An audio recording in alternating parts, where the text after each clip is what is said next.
एक क्षण को तो लगा कि ये सपना है, और क्यों ना लगे। आखिर भगवान राम की मूरत हो या उनका मंदिर, अयोध्या में आज आभा से लेकर उनका आकर्षण तक सब मनमोहक। बस यूं समझ लीजिए कि नजरों के सामने जो भी नजर आया वो अविश्वसनीय, अविस्मरणीय, अकल्पनीय, अलौकिक रहा। और इससे आगे अब किन शब्दों का उल्लेख किया जाए, दिलो दिमाग से परे है। किसी ने बैकुंठ लोक तो नहीं देखा होगा और त्रेता काल का भी अब कोई जीवित नहीं, लेकिन आज आंखों ने जो कुछ देखा उससे सिर्फ अंदाजा नहीं बल्कि 16 आना सच मान लीजिए कि बैकुंठ लोक या त्रेता में भी ऐसे ही दृश्य रहे होंगे। मंदिर के अंदर से लेकर बाहर मंदिर परिसर तक एक एक नजारा नायाब, अनोखा, अनूठा दिखा।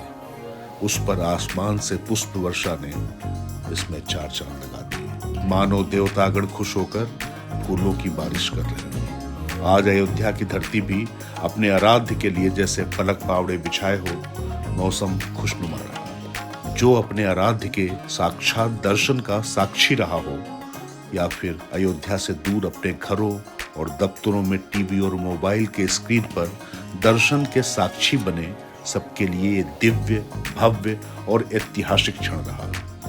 अभिजीत मुहूर्त में रामलला की प्राण प्रतिष्ठा के लिए सिर्फ 84 सेकंड का समय था, और जैसे ही मूर्ति की प्राण प्रतिष्ठा हुई, रामलला मानो जीवंत हो उठे।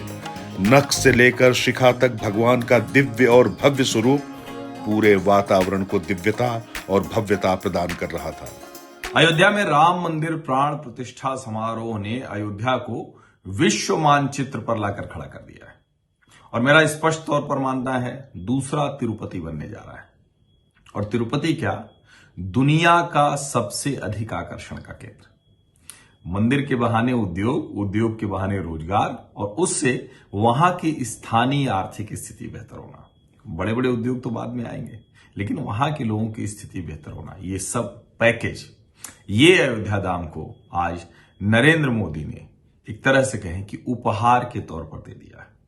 रामलला विराजमान हो गए हैं तो ये सब तो होना ही था, नरेंद्र मोदी भी जानते थे, लेकिन उनकी अपनी शैली है और उसको उन्होंने आगे बढ़ा दिया है। दुल्हन से सजी अयोध्या और 16 श्रृंगार किए राम मंदिर में प्रधानमंत्री मोदी ने जब सिंह द्वार से नृत्य मंडप, रंग मंडप से होते हुए 5 मंडपों को पार कर गर्भगृह में प्रवेश किया, तो सबकी निगाहें रामलला की सलोनी मूरत पर टिक गई। इस दौरान रामलला की पुरानी विग्रह की भी दिव्यता देखते बन रही थी।